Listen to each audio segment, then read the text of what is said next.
Hoy tenemos la grata presencia de doña Nélcida Marmolejos, que nos acompaña en esta sección de entrevista, quien es, como ustedes bien saben, la directora de Información y Defensa de los Afiliados de la Seguridad Social, la conocida popularmente como la DIDA. Nélcida, bienvenida a tu casa, El Mundo del Seguro.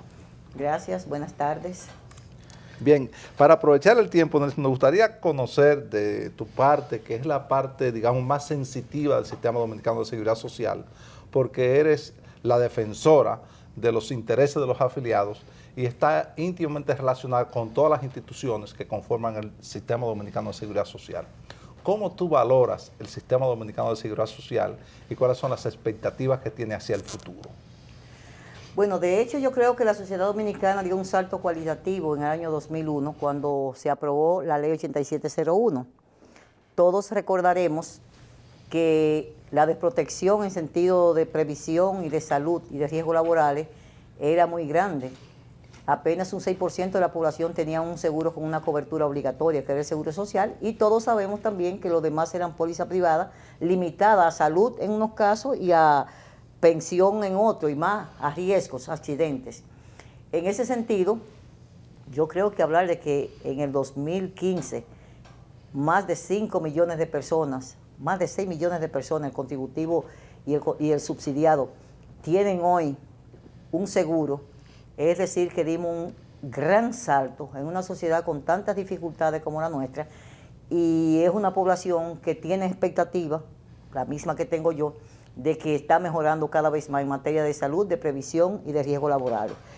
Ha sido evidentemente un paso de avance desde el punto de vista económico, desde el punto de vista social y sobre todo de lo que tiene que ver de lo que es la seguridad que la persona siente cuando tiene un evento que no puede enfrentar de manera inmediata por sí mismo y que tiene la necesidad de buscar un padrino, y ese padrino ya lo tiene en una póliza de seguro, ya sea de salud, ya sea de riesgo laboral, ya sea de pensión. Creo que esto de por sí nos coloca como país en una situación muy halagüeña de lo que es la protección social. Nélcida, tú conoces bien, tal como señalas, tenemos 6.400.000 afiliados en el régimen subsidiario y contributivo, pero el contributivo subsidiado, que es una especie de híbrido, todavía no ha podido iniciarse. Y ahí tenemos 2 millones de personas y quizá 1,5 millones que faltan en el régimen subsidiado. ¿Qué tú crees que debe hacer todo el sistema, encabezado por el Consejo Nacional de Seguridad Social, para completar este derecho que tiene todo dominicano a recibir un servicio de salud, un servicio de pensión, un servicio de riesgos laborales? Yo creo que nosotros en el sistema no hemos sido lo suficientemente diligentes para dar una cobertura a una población que la necesita y que la procura de manera independiente, incluso sin que esté normada por la ley. Si nosotros analizamos la coyuntura en la que se encuentra en esa población, ¿de quiénes estamos hablando?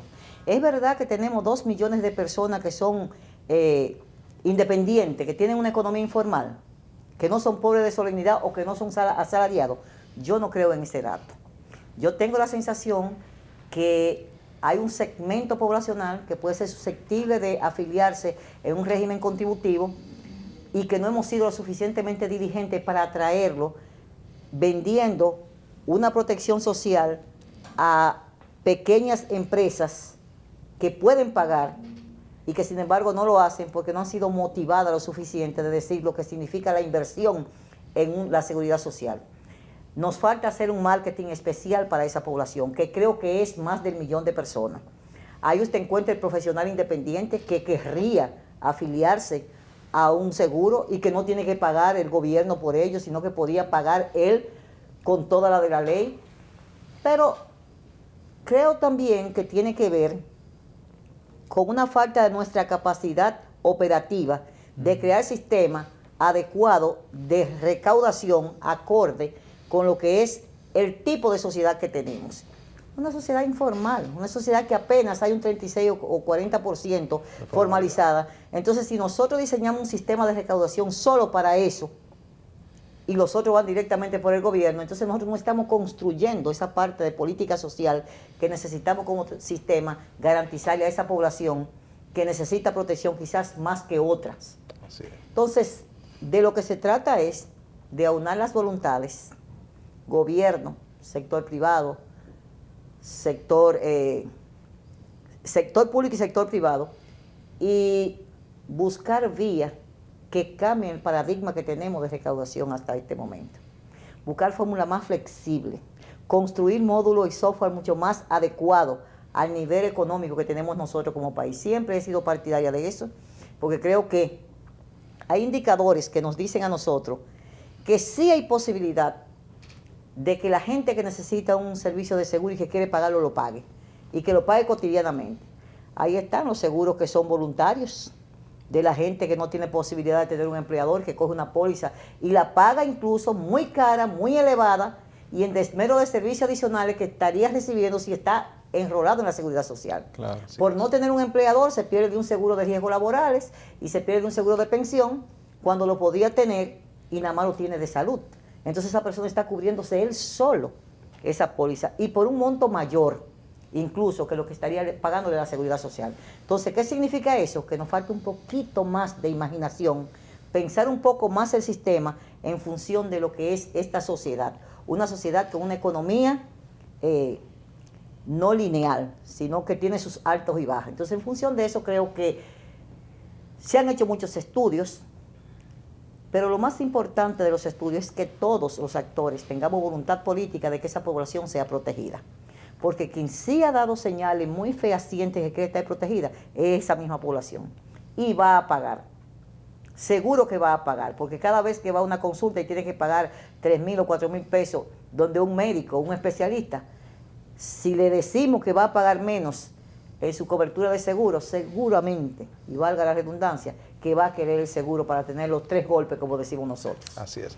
Nelcida, la DIDA es una institución que goza de mucho prestigio dentro del Sistema Dominicano de Seguridad Social por el rol que real y efectivamente cumple. ¿Cómo está actualmente esa infraestructura organizativa? ¿Qué le hace falta a la DIDA? ¿Y no crees tú que sería la institución idónea para realizar esta campaña de concienciación hacia los propios trabajadores informales o los profesionales liberales y hacia los propios entes o entidades del propio sistema para que completemos este sistema y tengamos todos los 3 golpes como tú mencionas? Mire, de hecho es un rol que la ley le asigna a la DIDA, de tratar de coadyuvar a que la tesorería afilie a las personas que no están protegidas. Ese es uno de nuestros roles, llevar la motivación. Nosotros obviamente como entidad tenemos toda la intención. Ahora con la intención no se camina solo, nosotros necesitamos recursos. Y los recursos, usted sabe que como la ley no previó recursos para la Dirección de Información y Defensa de los Afiliados, desde el punto de vista de lo que es el seguro mismo, como pasa con las superintendencias, eso limita mucho a la capacidad que tiene el gobierno dominicano de manejarse con los presupuestos. Muchos hijos y pocos panes. Entonces, esa situación hace que nosotros tengamos ya por 7 u 8 años el mismo presupuesto, salvo los últimos 2 años, que hemos tenido un adicional que se le ha puesto a la DIDA y a la tesorería para ejercer determinada función. Entonces, esta situación realmente hace que nosotros no podamos dar respuesta a una responsabilidad que institucionalmente tiene el Estado. Sin embargo, sí podemos decir que hemos estado trabajando a nivel de lo que son los otros regímenes. Ya tenemos oficinas en 15 provincias, tenemos en algunas clínicas y hospitales de esos que son de los regímenes autogestionados, autónomos, o no autónomos, sino de gestión independiente, vamos a decir. O sea, autogestionado. Y eso nos da también un termómetro de la cantidad de personas que no son formales, que se nos acercan, un porcentaje elevadísimo, viendo cómo se pueden afiliar, que qué tienen que hacer, que ellos no tienen empleador, pero que ellos tienen ingresos, que ellos se dedican a tal cosa, que ellos producen, y realmente nuestra impotencia es grande porque no podemos. Y hay otros que dicen, bueno, pero yo tengo una secretaria y yo puedo afiliarme, entonces no hay esos mecanismos para uno poder asumir a esos profesionales liberales que trabajan por cuenta propia. O sea, por recursos. Nosotros hemos hecho algunos planteamientos al Consejo, incluso en algunos momentos en blanco y negro, para nosotros acometer ese trabajo, pero ha sido imposible. Bueno, ojalá que los caminos se aclaren y que real y efectivamente la DIDA pueda disponer de recursos para lograr ese objetivo, porque de verdad que ustedes están en lo que dice nuestro compueblano Jaime David González Mirabal, que está la DIDA en el corazón del pueblo. Bueno, de hecho la gente recurre a nosotros. Nosotros hemos tenido, cada día sube más la cantidad de personas que acceden a la DIDA a buscar información, y ya muy contentos que estamos porque ya casi no buscan mucha información, sino que van a buscar soluciones a cosas. Y en la medida que nosotros podamos llegar más diciendo lo que somos y qué hacemos y los derechos que tiene la gente, nosotros esperamos que se reduzca la cantidad de personas que vayan a las dos cosas, Así es. a buscar soluciones o a buscar informaciones. O sea, el éxito de la DIDA, yo digo, no es que vaya mucha gente, es que vayan pocas personas, pero que mucha gente tenga información. Así Claro, es. así es.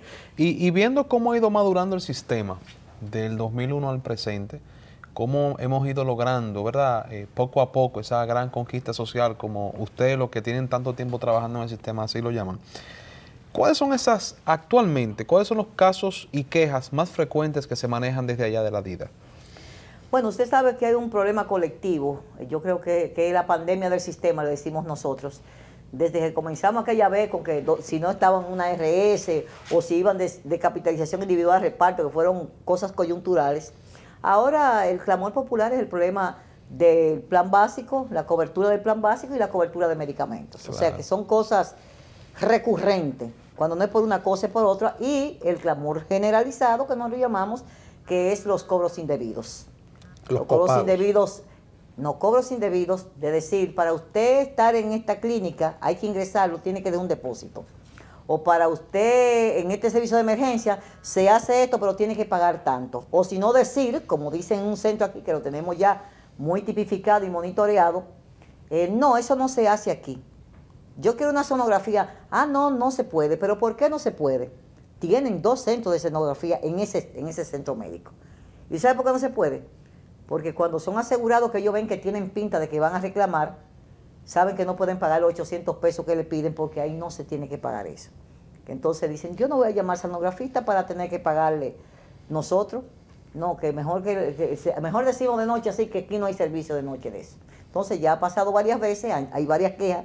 Entonces, esas son quejas recurrentes, cobros indebidos, mala práctica del sistema de prestación de servicio, que le hacen daño al sistema en sentido general, claro. porque la gente, yo digo que la tarjeta de crédito del afiliado, hasta de aquel pobre que no tiene nada, es su carnet de seguro. Y nosotros decimos, cuando usted tenga no lo quieran atender o le estén cobrando depósito, detrás del cartón que usted tiene que dice ARS tal, hay un teléfono, usted debe de llamar y decirle, mire, aquí está pasando esto, me quieren cobrar, y esa ARS tiene que salir a defender ese afiliado. Eso es importante. Porque es el que le está gerenciando la administración de su riesgo. Entonces, si ya yo he dejado mi depósito en mi ARS, la clínica no me puede cobrar. Claro que no. Ya le corresponde pagar a la ARS. Y si hay algún problema, es la ARS con su prestador que tienen que resolverlo, no tirárselo al afiliado como está pasando ahora. Entonces, esos son casos muy recurrentes que afortunadamente, si llegan a la DIDA, se resuelven online, como decimos nosotros. O sea, porque basta que nosotros cuando llaman, aquí nos están cobrando depósito en tal clínica, le decimos, dígame cuál ARS es y la ARS que es. Nosotros tenemos un enlace, se llama ese enlace y casi inmediatamente, cuando son casos así, se resuelven. Hay otros casos que son más enojosos, que es el secuestro de personas en las clínicas, que ese ya nosotros estamos pidiendo a la superintendencia que intervenga, porque eso tiene que ver con una práctica de los prestadores, ya algunas veces ni directamente con la ARS, pero estamos pidiendo que se haga una reunión entre los prestadores, que tienen muchas razones en muchos casos, las ARS, que tienen muchas razones en otros casos, pero sobre todo el afiliado, que tiene mucho más razones. Nosotros acabamos de pasar una situación muy dolorosa con una empleada nuestra, que la niña de 15 días de nacida iba a morir, porque la desconectaron y tenía que llevarse al otro lado porque la cobertura ya se le había pasado.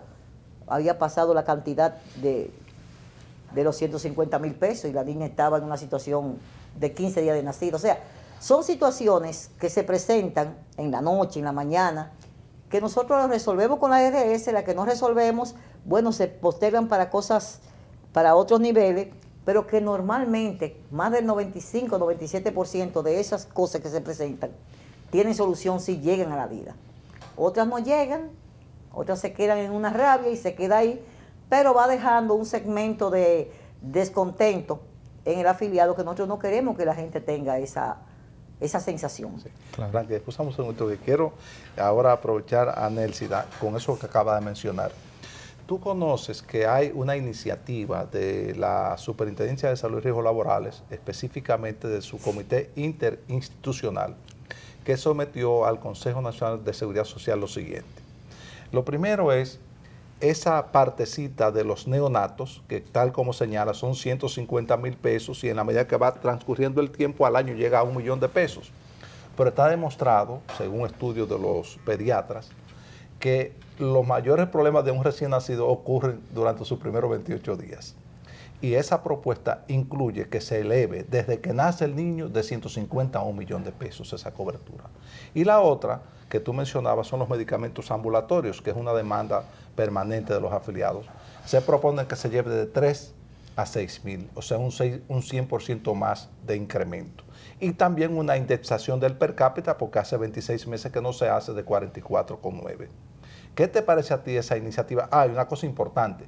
Eso no implica ningún costo ni para el trabajador ni para el empleador. O sea, que no va a tener que pagar más. Porque en el Fondo para el Cuidado de la Salud de la Persona, que maneja la Tesorería de la Seguridad Social, hay suficientes recursos para hacerle frente a esas necesidades. ¿Qué opinión te merece esa iniciativa? Bueno, son prismas diferentes que tenemos. Comenzando de la última parte, claro que le significan al trabajador. Claro que sí. Primero desmejora un poco el Fondo de la Salud, lo desequilibra un poco a corto plazo. Pero además de eso, acuérdense que nosotros tenemos más de 171,000 adicionales. Sí, que son los Cuando padres. aumenta la cápita, que son los padres y son los hijos mayores de 21 años que estudian. Y que están en la casa. Y que están en la casa, que el señor no puede tirarlo por ahí. Entonces son 171,000 afiliados que van a pagar más por 2 o 3 adicionales que tienen a su cargo. Y normalmente son gente que tienen un nivel de ingreso reducidos. Entonces, sí va a costarle al afiliado. Y usted sabe que le va a costar también por una razón muy lógica. Los prestadores están esperando esa cápita más que la ARS. Sí, eso es verdad. Entonces aquí no hay ningún tipo de control. La superintendencia no tiene control. De los prestadores, nada. De los prestadores están al libre albedrío. Y mañana te van a decir que la habitación de 1.800 ahora cuesta 2.500. ¿Qué significa eso para el trabajador, para el afiliado? Que el copago que va a pagar se le va a elevar. O sea, el 20% de una habitación de 1.800 no es lo mismo que el 20% de una habitación de 2.000 o 2.100. Sí. Y así todos los servicios donde hay que pagar copago se van a aumentar. Pero recuérdese usted que ya el trabajador, el afiliado, el sistema le absorbió una parte del aumento que le hicieron del 15%, del 14%.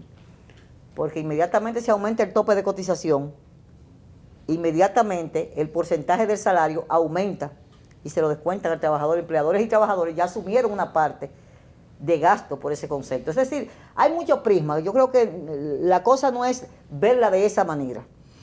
O sea, no entrar en que no cuesta. Sí cuesta y cuesta mucho. Y va a costar mucho a la larga. Ahora bien, ¿qué cosas tenemos en compensación? Ver cómo se incluyen. Por ejemplo, el Consejo tiene ya no sé cuánto tiempo discutiendo lo que tiene que ver con el plan básico, qué cosas se mejoran, qué cosas se arreglan, qué cosas se adecúan, para que el trabajador, que de hecho está haciendo un gasto de bolsillo por un tipo de servicio, pueda realmente acceder a reducir ese gasto y lo podría pagar perfectamente un aumento de cápita, porque tiene que haber alguna equivalencia, o sea, un toma y daca. Yo te doy, sí, pero tú también me das. O sea que deberíamos de ver eso.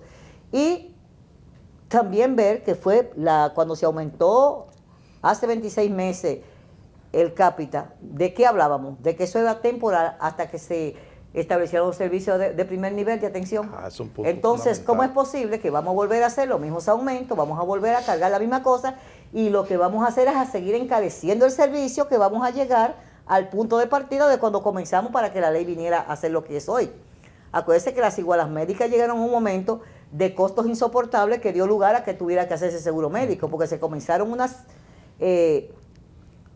unos seguros que los negociábamos nosotros, los pactos colectivos en las empresas, cuando el seguro social no podía cubrir a los familiares.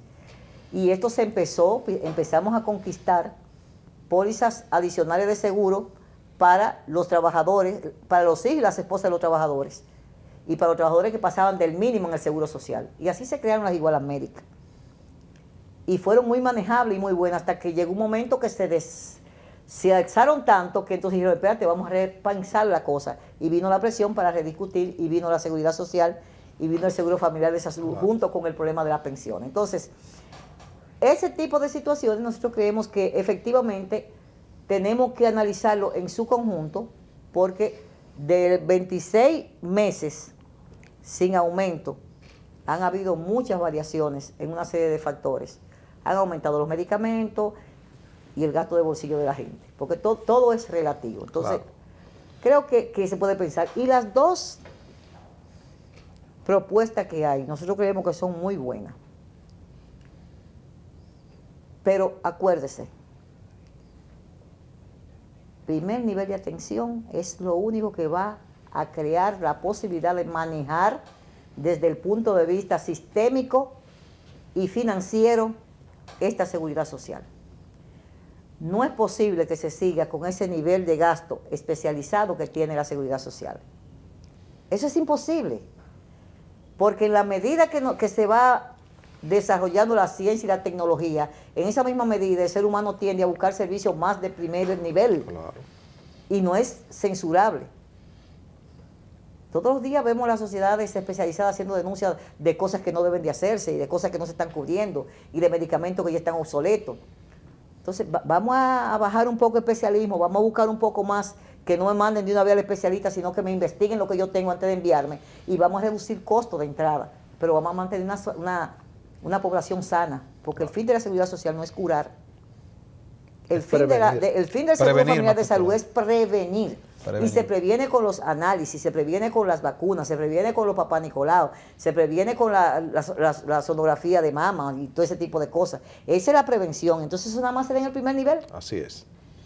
Objetivamente se da como preventivo ahí. Entonces creo que si no vemos eso, señores, se le va a acabar los fondos al Fondo de la Salud y no va a haber nunca posibilidad de juntarse, en primer lugar, las ARS con su nivel de satisfacción de ingresos, pero sobre todo que el afiliado tenga una satisfacción como usuario de los productos que recibe.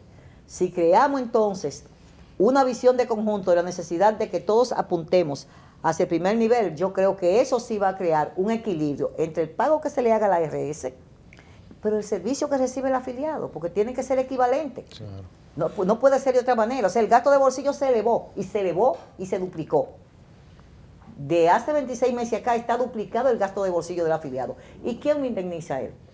¿Quién lo indexa?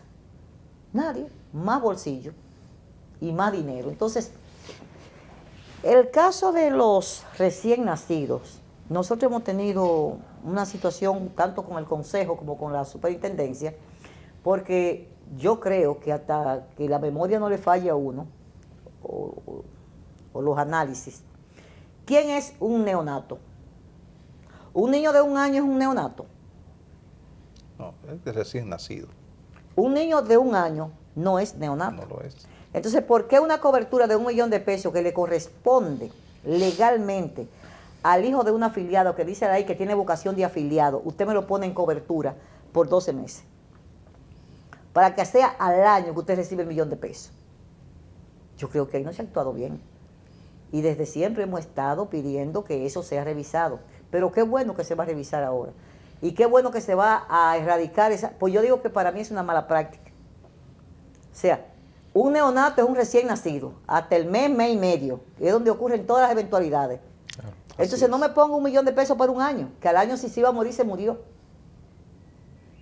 Y normalmente muchos mueren, porque no tienen la posibilidad de llegar a esa cantidad de dinero. Entonces, yo creo que lo que tenemos que ver esto con un poco de equidad y pensar en nosotros mismos como personas cuando estamos viendo los problemas de los seguros. Sabemos que es un problema de inversión, sabemos que es un problema de rentabilidad, pero sabemos también que es un problema de justicia social, de equidad y de sostenibilidad de un modelo. Creo que es muy buena la decisión que ha tomado la superintendencia y los acuerdos que se han hecho preliminarmente para garantizar que efectivamente haya un acuerdo en eso, porque acabamos de pasar, le estoy hablando de la noche del lunes en la noche, del domingo del lunes en la noche, esa situación que se presentó en un hospital, en una clínica. Sí, entonces, estamos dolidos porque fue una empleada nuestra que le pasó. O sea, lacera el alma. Estamos justamente en una situación difícil. Sí. Claro, la niña está ahora en un hospital público. Pero está viva, Y gracias está a viva y Dios. está bien. Gracias. Qué bueno. Está superando muchas oraciones, pero también mucha voluntad de que las cosas funcionen bien. Entonces, esas dos cosas yo creo que la vemos. Yo creo que la cápita, señores, todos va evolucionando y hay que hacer revisiones. Nosotros tenemos contradicción con la superintendencia y con la ARS diciendo que no es una indexación, que la ley manda a revisar. Es posible que un día se revise para menos. No es una indexación. La ley no manda a indexar. La ley manda a revisar. Y nosotros creemos que es prudente porque efectivamente tiene que haber un equilibrio. Sí. Si hay una mayor inversión en médicos, en laboratorio, en una de esas cosas, tiene que haber un comité que amigablemente pueda ir viendo eso sin que cree trauma. Porque el que está invirtiendo en la administración de riesgo debe de tener cierta seguridad y cierta estabilidad.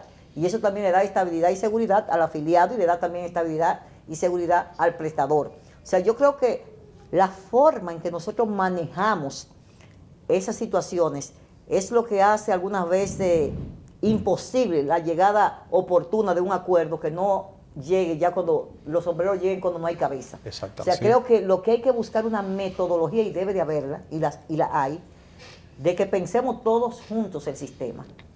Lo que creo que todos juntos no estamos pensando el sistema. Es lógico que cada quien lo vea desde su óptica. Eso es natural. Pero tiene que haber un punto de equilibrio donde todos lo veamos. Que si funciona el sistema, funciona para usted y funciona para mí. Claro, así debe ser. O sea, ¿qué tranquilidad tiene un Estado cuando tiene su gente protegida? Correcto. Políticamente eso es una inversión que no tiene precio. Así es. Pero yo, qué seguridad, qué felicidad yo tengo cuando yo me voy por ahí, sé que tengo un hijo, un nieto, que si tiene un problema va a ser bien atendido. Entonces, no importa el dinero, entonces yo puedo pagar lo que sea. Entonces vamos a crear esa mística, vamos a buscar ese paradigma de lo que es la seguridad social, o sea, Sí. vamos todos a arroparnos con esa sábana para realmente tener un sistema que sea viable, bien querido, no que no va a satisfacer, porque lo perfecto es enemigo de lo posible, Claro. pero sí que nos dé seguridades a todos los actores en los diferentes roles que llegamos, que la gente no se sienta como que estamos en una selva, como los chivos sin ley, de lado y lado. Porque déjenme decirles, si alguien sabe, y usted decía que somos el sensor del sistema, Así es. las quejas que hay, esto es como una sala de parto. Nosotros como DIDA nos quejamos, los afiliados se quejan, los médicos se quejan y las ARS se quejan. ¿De quién es el sistema? Eso es así, de verdad que sí. Pero lo que estamos ya con los 100% es en el ámbito del primer nivel de atención, porque eso lo establece la ley. Por eso nosotros decimos que demandamos que se cumpla la ley para bien de todos. La siniestralidad en plan básico de salud está en un 94%. Entonces llega un momento en que si financieramente no es viable, nos afectamos todos. Como yo le decía que no aumentaba, es el porcentaje. En valor absoluto, lógicamente aumenta, pero el porcentaje, si es un 3% que aporta el trabajador y un 7% del empleado, esos porcentajes se quedan igual. Eso es lo que yo me refería cuando... Sí, pero yo me refería a que si yo tengo a mi papá, que no me lo está Sí, sí, protegiendo no, la ley, claro. yo voy a pagar más. Si va a pagar 44 personas. 171,000 personas va a pagar más. Sí, eso es correcto. Mire, por otro lado, ¿cómo ustedes ven la iniciativa de la Tesorería de la Seguridad Social con trabajar y entrarle de frente a eliminar estos empleadores virtuales que están registrando salarios de 50, 100 pesos, haciéndole un daño directo a la Seguridad Social? Mire, yo tengo que ser muy honesta en esto. Si alguien ha estado siempre preocupado por esa situación ha sido la Tesorería. Sí. Lo que pasa es que la Tesorería no tiene los instrumentos legales para poder acometer eso como quisiera la Tesorería. Y pocos recursos. Y como quisiera el tesorero. O sea, no, ni siquiera ahora es tanto por recursos. Con recursos el problema de la ilusión y de la evasión. Pero la otra cosa, de la estafa que se le hace al sistema, poniendo personas que estén por debajo del salario mínimo, que esa es muy, muy, muy delicada. Eso, hay resoluciones del Consejo que permiten que esas cosas pasen. Lamentablemente. Entonces, el tesorero no puede hacer nada ahí. Y el tesorero, por ejemplo, va a aplicar una resolución una sentencia del Tribunal Constitucional, pero ahí hay situaciones. O sea, no es tan fácil para el sistema borrar de golpe y porrazo. Ahora, hay gente que son delincuentes, que se han dedicado a ese negocio de manera aviesa, que deben de ser sancionados, o sea, que se deben de ser sometidos. Y es una estafa por a la fraude, seguridad social. por fraude y por estafa son social. robos, claro. O sea, pero eso no tiene que ver, como mucha gente ha creído, que en la seguridad social hay fraude. No, no. O que en la seguridad social hay malo manejo. No, no, no, no, no. Si aquí hay un sistema que está funcionando de manera transparente, Sí. donde no hay escándalos económicos, por lo menos hasta en estos momentos, es la seguridad social. Nosotros damos fe de eso. 100%. Porque nosotros revisamos las nóminas de los empleadores cuando un trabajador tiene que ir a buscar una certificación y dinero que se le ha pagado a la tesorería, dinero que la tesorería ha dispersado y que esté en el lugar donde debe de estar. Y más que eso, las dos superintendencias velando porque estén realmente bien invertidos y bien empleados. Incluso las y más devoluciones. que eso, cuando no son dispersados porque se han pagado en exceso, en el día de ayer incluso acabamos, ahora en esta semana, de informarle que es la cuarta vez que la tesorería devuelve dinero Así a es. los afiliados que han pagado en Sí. exceso después de los 10 salarios mínimos que se establece para el Seguro Familiar de Salud, porque esta es una prerrogativa solo del Seguro Familiar de Salud. Usted sabrá que tenemos 3 seguros. El Seguro Familiar de Salud tiene un tope de cotización hasta 10 salarios mínimos. En caso de pensión es hasta 20 salarios mínimos, y en el caso de riesgos laborales el empleador paga hasta 4 salarios mínimos. Pero ¿qué sucede? Que en salud, al ser 10 salarios mínimos, hay profesionales liberales, pero que trabajan como empleados, que trabajan en 1 o 2 o 3 instituciones, maestros, periodistas, abogados, y entonces estas personas sobrepasan los 10 salarios mínimos en los 3 lugares. Cuando la tesorería pasa balance al año y chequea que esta persona cotizó por encima de los 10 salarios mínimos cotizables, entonces procede a hacer lo que se está haciendo en este momento, a devolver, a depositar en la cuenta de ese empleador o de ese trabajador el exceso que se pagó de lo que pagaron. En el caso de pensiones no pasa, porque lo que pago en exceso es para mí mismo, Claro. que lo estoy guardando. O sea, ese es Correcto. para mi futuro, para mi retiro. Para mí es mucho mejor, diríamos, Clarísimo que sí. que esté mi dinero guardado ahí. Produce Pero en el más. caso de salud se devuelve. Y en el caso de la siniestralidad, ya eso es riesgos laborales, que no es el empleador que cubre esa parte. Así es. Bueno, Nelsa, nosotros queremos agradecerte infinitamente tu participación en este espacio y comprometerte a que en los próximos días, yo sé que eres una persona eminentemente ocupada, vuelva por acá, porque de verdad que es una orientación muy certera para toda la población. Así es que nuestra gratitud por haber aceptado esta invitación. Gracias a ustedes por permitir venir aquí, y ustedes saben que el sistema es de todos nosotros. De Gracias. ustedes, ARS, AFP, DIDA, Tesorería, Superintendencia. Sin que todas estas entidades, si no funcionan armónicamente, no hay sistema.